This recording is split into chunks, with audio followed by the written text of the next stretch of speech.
നിഷയെ കുറിച്ച് റോയിട്ടറിലൊരു സംഭവം വന്നു. അതായത് നിഷ അവിടുത്തെ ഒരു സ്ഥലത്ത് പോയി നാരങ്ങ വെള്ളം കുടിച്ചു. അത് ബിജുവാണ് ആ സ്ഥലത്ത് കൊണ്ടുപോയെന്ന് ഞാൻ അറിഞ്ഞു. വിജയുടെ മാത്രമല്ല, എല്ലാവരും ഉണ്ടായിരുന്നു. എവിടെയായിരുന്നു ആ സ്ഥലം? UK നാരങ്ങ വെള്ളം എങ്ങനെ ഉണ്ടായിരുന്നു? UK നമ്മള് ആദ്യം ഒരു വളരെ ഗ്രാമപ്രദേശത്തായിരുന്നു. പിന്നെ അത് കഴിഞ്ഞിട്ട് മെയിൻ ബ്രിഡ്ജിൽ അവിടെ പോയി വാങ്ങി കഴിക്കാൻ പറഞ്ഞു. എനിക്ക് പ്രോഗ്രാമിന് പോയതാണോ? അല്ല, സിനിമയ്ക്ക് പോയത്. Big Ben. എന്റെ കൂടെ അവിടുത്തെ ഫ്രണ്ട്സ് ഉണ്ട്. ഇംഗ്ലണ്ടിലെ നമ്മുടെ ഉപ്പുംപ്ലവിന്റെ ആരാധകരായിട്ടുള്ള കുറേ ആൾക്കാർ നമ്മുടെ കൂടെ ഉണ്ട്. അപ്പോൾ അവർ പറഞ്ഞു നമുക്കൊരു കാര്യം ചെയ്യാൻ, നമുക്ക് ബിയർ കഴിക്കാം എന്ന് പറഞ്ഞു. അപ്പം ഷൂട്ട് സമയമാണല്ലോ. ഞാൻ വേണ്ട, ഷൂട്ട് സമയമാണ്.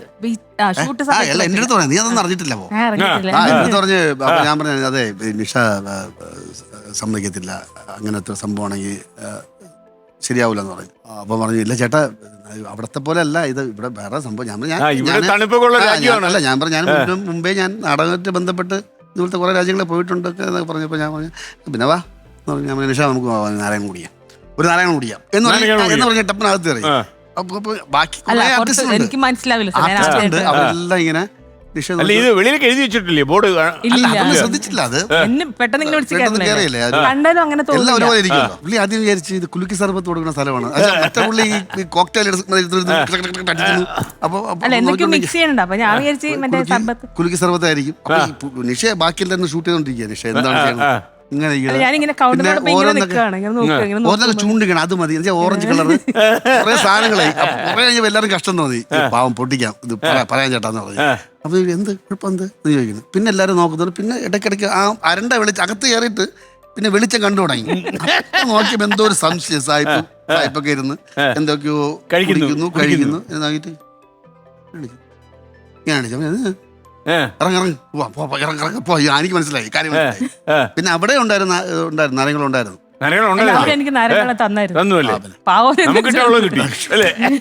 അല്ല, ഷൂട്ട് തുടങ്ങിയത് സാർ നമ്മള് ന്യൂട്രലായിട്ട് വന്നതേ ഉള്ളൂ. കുഴപ്പമില്ല. അങ്ങനെ ജീവിതത്തിൽ ആദ്യമായിട്ട് ഇവര് കാരണം എനിക്ക് ബാറിന്റെ അകത്ത് കയറാൻ പറ്റി. പക്ഷേ നിഷ ആദ്യമായിട്ട് കയറുകയല്ലേ? ആദ്യമായിട്ട് കയറുക, എനിക്കറിയില്ലല്ലോ ഇതെന്താണ്. അവിടെ ഒന്നും മനുഷ്യരല്ല. അവിടെ ഇപ്പം അതിനകത്ത് മെയിൽ ഫീമെയിൽ വ്യത്യാസമൊന്നുമില്ലല്ലോ അല്ലേ? ഞാൻ എന്നെ പണിയെടുത്തിട്ടുണ്ട് വീച്ചേനെ. ഇതേപോലത്തെ വേറൊരു അത് വീച്ചേനെ ഇപ്പഴാണ് ഞാൻ പൊട്ടിക്കണേ. അതിന്റെ ഫോട്ടോ ഇരിക്കുന്നുണ്ട്, കൊടുത്തുവിടും ഞാൻ. ഞാൻ എന്റെ കൂടെ വേറൊരു ആർട്ടിസ്റ്റ് ഉണ്ട്. അപ്പൊ ആ കുട്ടിയോട് ഞാൻ പറഞ്ഞു ഇതുപോലത്തെ എവിടെയെങ്കിലും കാണണമെങ്കിൽ പറയണമെന്ന് പറഞ്ഞു. ആ കുട്ടി പറഞ്ഞു പറയാമെന്ന് പറഞ്ഞു. അങ്ങനെ കറക്റ്റ് അതേപോലത്തെ ഈ സംഭവം മദ്യം വിൽക്കുന്ന വേറൊരു ഇവിടെ എത്തി. അപ്പോൾ ഞാൻ ബീച്ചേനോട് പറഞ്ഞ് ഒരു മിനിറ്റ് എല്ലാവരും അവിടെ നിൽക്കുന്നു പറഞ്ഞു. എല്ലാവരും നിന്നു. ഞാൻ ബീച്ചേനെ ബീച്ചേട്ടാ നമുക്ക് അവിടെ നിന്ന് ഒരു ഫോട്ടോ എടുക്കാമെന്ന് പറഞ്ഞു. ബീച്ചേട്ടൻ പറഞ്ഞു അതെന്താ അവിടെ തന്നെ നിന്ന് എടുക്കണം? ഞാൻ പറയും നല്ല ഭംഗിയുള്ള ബിൽഡിങ്, നമുക്ക് ഇവിടെ നിന്ന് എടുത്താൽ നല്ല ഭംഗിയായിരിക്കും. ബീച്ചേട്ടൻ ഒരു പോസൊക്കെ തരണമെന്ന് പറഞ്ഞു. അന്ന് എടുക്കാൻ പോകാന്ന് പറഞ്ഞു. അങ്ങനെ ബീച്ചേനെ കൊണ്ട് അവിടെ ഇരുന്ന് ബീച്ചേനെ ഞാൻ ഇങ്ങനെ നിർത്തിച്ചു. ബീച്ചേട്ടൻ അവിടെ പോയിട്ട് മറ്റേ ശിവൻ നിക്കില്ലേ ഇങ്ങനെ അങ്ങനെ നിന്നിട്ട് ഞാൻ അവിടെ ഇങ്ങനെ നോക്കിക്കൊണ്ട് നിൽക്കുന്ന കേട്ടോ. അതായത് ബാറിന്റെ മുമ്പ് ബീച്ചേട്ടൻ ശിവതാണ്ട് വന്ന് കളിക്കുന്നത്. ഫോട്ടോ എടുത്ത് അയച്ചു കൊടുത്താൽ ഇതാണ് പണി എന്ന് ആൾക്കാർ വിചാരിക്കണം.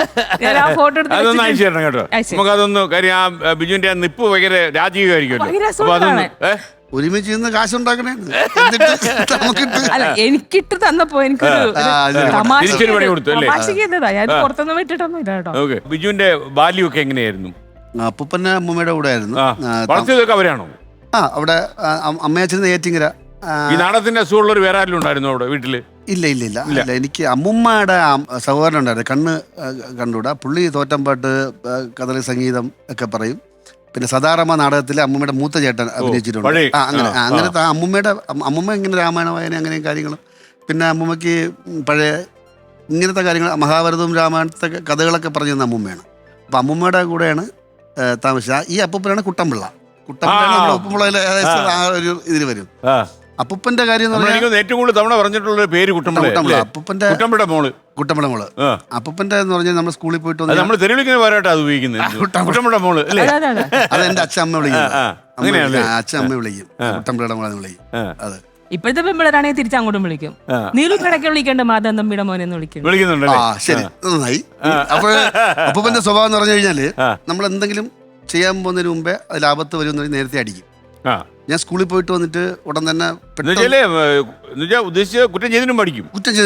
കാരണം കുറ്റം അങ്ങനെ പ്രതീക്ഷിക്കും. അല്ല, എനിക്കറിയാം. കാരണം ഞാൻ അപ്പൂപ്പ ഇങ്ങനെ പത്രം വായിച്ചോണ്ടിരിക്കും. ഒരു 4-5 മണിയാകുമ്പോൾ ഞാൻ ഈ 5 മണിക്ക് സ്കൂളിൽ വിട്ട് വന്നിട്ട് പെട്ടെന്ന് ആറ്റിലോട്ട് പോകും. ആ. അപ്പം എവിടെ പോകണമെന്ന് ചോദിക്കും. ഇങ്ങനെ കാണിക്കുള്ളൂ. ഞാൻ ഇങ്ങനെ നിൽക്കും. എന്താ ഒറ്റ അടിയാണ്. ആ മോളിൽ നിന്ന് തിട്ടയിൽ താഴെ ചാടരുത്. അതായത് താഴെ പ്രശ്നം നേരത്തെ അടിക്കും. ഇതുപോലെ രാവിലെ ആകുമ്പോൾ ഒരു ദിവസം രാവിലെ ഒരു 5 രാത്രി കിടക്കാൻ നേരത്തെ അമ്മൂമ്മ ഞാനും വേറെ റൂമിലാണ്, അപ്പൂപ്പൻ വേറെ റൂമിലാണ്. അപ്പോൾ ഡേയ് ഇങ്ങനെ വിളിക്കുള്ളൂ. എന്താ പോവാ? അതെ, നാളെ പശുവിനെ കറക്കാൻ വേണ്ടി രാവിലെ ആള് വരും. ആവണക്കെണ്ണ തീർന്നു പോയി. നീ അവിടെ കൃഷ്ണൻ പിള്ളേരെ അവിടെ പോയിട്ട് നീ അത് വാങ്ങണം രാവിലെ. അപ്പോൾ ഞാൻ പോണോ? സൈക്കിൾ എടുത്തോ? സൈക്കിൾ എടുത്ത് പറയുമ്പോൾ നമുക്ക് സന്തോഷമായി.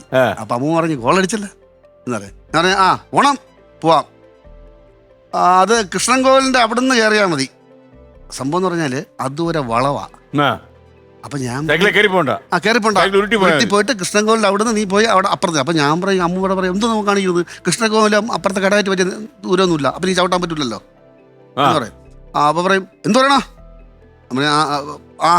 ശരിയെന്ന് പറയടാ അമ്മൂമ്മ, അല്ലെങ്കിൽ അങ്ങനെ ഇങ്ങനെ വരും. ശരിയെന്ന് പറ. ഞാൻ പറഞ്ഞ ശരിയാ പോവാ. എന്നിട്ട് പുള്ളി എന്നെ പറ്റിയുള്ള ചിന്തയാണ് മനസ്സിലിങ്ങനെ ആലോചിക്കും. അത് അച്ഛന് ഇഷ്ടമല്ല, വലിയ ഇഷ്ടമല്ല. കാരണം അച്ഛൻ മാധവൻ തമ്പിയും അങ്ങനത്തെ സംഭവങ്ങളൊക്കെ അടിപിടി ബഹളമൊക്കെയാണ്. അവൻ്റെ മോനല്ലേ, ഇവിടുന്ന് കയറും, വളവ് തിരിയും, രാവിലെ പാല് വണ്ടി വരും, തട്ടും, തീർന്ന്. ഞാൻ പെണ്ണിൻ്റെ അടുത്ത് എന്ത് സമാധാനം പറയുമ്പോൾ വന്ന അടിയാണ്. പക്ഷെ എനിക്ക് ആ പുള്ളിയോട് ഭയങ്കര സഹതാപമാണ്, ബീച്ചേട്ടൻ്റെ അപ്പൂപ്പനോട്. ഞാൻ എപ്പോഴും ബീച്ചേട്ടൻ ഇങ്ങനത്തെ കഥ, അപ്പൂപ്പന്റെ കഥ ഒരുപാട് അവിടെ പറഞ്ഞിട്ടുണ്ട് ലൊക്കേഷൻ. അപ്പോഴേക്കും എനിക്ക് അങ്ങനോട് ഭയങ്കര സഹതാപമാണ്. അല്ല, എന്നാ ഇങ്ങനെയൊക്കെ നോക്കിയിട്ട് നന്നായില്ലല്ലോ. അല്ല, മാത്രല്ല ബിജുവിന് അഡ്വാൻസ് അടി കിട്ടി എന്നുള്ളത് അതൊരു പുതിയ സംഭവം. അല്ല, ലോകത്തിൽ ആദ്യമായിട്ടായിരിക്കും ഗിന്നസ് വേൾഡ് റെക്കോർഡിൽ ഇഷ്ടമുള്ളതുകൊണ്ടാ. ഒരു കുറ്റം ചെയ്യുന്നതിന് മുമ്പ് അടി കിട്ടി എന്ന് പറയുന്നത് ചെറിയ കാര്യമല്ല. അത് മാത്രല്ല, ഇവന് കുറ്റം ചെയ്യാൻ സാധ്യതയുണ്ടെന്ന് കരുതി അടി മുന്നേ കൊടുക്കും, അതിന് അവധി വെക്കുന്നില്ല. അല്ല, അപകടവും പറ്റും. സൈക്കിളിൽ കയറി എന്തെങ്കിലും പറ്റിക്കഴിഞ്ഞാൽ സമാധാനം പറയണ്ടേ. അതുകൊണ്ട് അങ്ങനെ പറ്റരുതെന്ന് പറഞ്ഞിട്ട് ഇപ്പഴടിക്കും. അപാര ബുദ്ധിയല്ലേ. അത്രയും ചെയ്തത് നന്നായി. അതുകൊണ്ട് ഇപ്പൊ ഇങ്ങനെ ഇവിടെ ഈ പരുവത്തിൽ നിൽക്കുന്നു അല്ലേ, അല്ലെങ്കിൽ ഒരു പോക്ക് പോയനെ.